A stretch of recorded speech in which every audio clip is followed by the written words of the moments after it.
আজকে চলে আসলাম আর একটা নতুন ভিডিও নিয়ে। আজকে আমরা বানাবো ঠেকুয়া। ঠেকুয়াটা খুব মচমচে হয়েছে, মানে খুবই সুন্দর হয়েছে। তোমরা একবার বানিয়ে দেখতে পারো, খুবই নরম টাইপের, শক্ত না। তো ওর জন্য আমরা এখানে ময়দা নিয়ে নিলাম। এখানে 2 বাটির মতো আমরা ময়দা নিয়ে নেবো। তোমরা বেশি জন থাকলে বেশি নিতে পারো, কোনো প্রবলেম নেই। এখানে আমরা বাদাম নিয়ে নিলাম, কাঁচা বাদাম। কাঁচা বাদামটাকে আমরা এইভাবে মানে একটু মানে ভেঙে ভেঙে নেবো, মানে চোকাটা ছুরি নেবো, ঠিক আছে, বা হাত দিয়ে একটু করে নেবো। করে একটা বাটিতে নিয়ে নেবো, আর ফু দিয়ে যতটুকু পারো চোকাগুলো উড়াবার চেষ্টা, বেশি কোনো দরকার নেই জোর জবরদস্তি। এর উপরে দিলাম আমরা মুড়িটাকে দিলাম, দেওয়ার পর বাদামটাকে আমরা দিয়ে দিলাম এর ভিতরে। এবার দেওয়ার পর দিয়ে দেবো চিনি, ঠিক আছে। এবার চিনি তোমাদের হিসাবে দিতে পারো। তো দিয়ে এবার হালকা হালকা করে মাখাবো। আর এখানে দিয়ে দেবো ডালটা ঘি দিয়ে হাফ বাটি দিব, দিয়ে আবার মাখাবো কিছুক্ষণ। মাখানোর পর আবার যেটা আদা বেঁচে আছে ওটা আমরা দিয়ে দেবো। যত ঘি দিবা তত এটা নরম হবে, ঠিক আছে।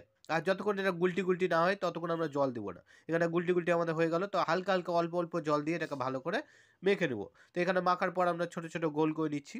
গোল করার পর এখানে দিলাম আমরা সাদা তেল দেখতে পাচ্ছ। সাদা তেল যতক্ষণ গরম না হয় ততক্ষণ আমরা এখানে কি করলাম, একটু তেল লাগিয়ে দিলাম। সাদা তেল লাগানোর পর এবার একটা গোল করে ওর উপরে এবার ছাটাবো, ঠিক আছে, মানে চেপে দেবো।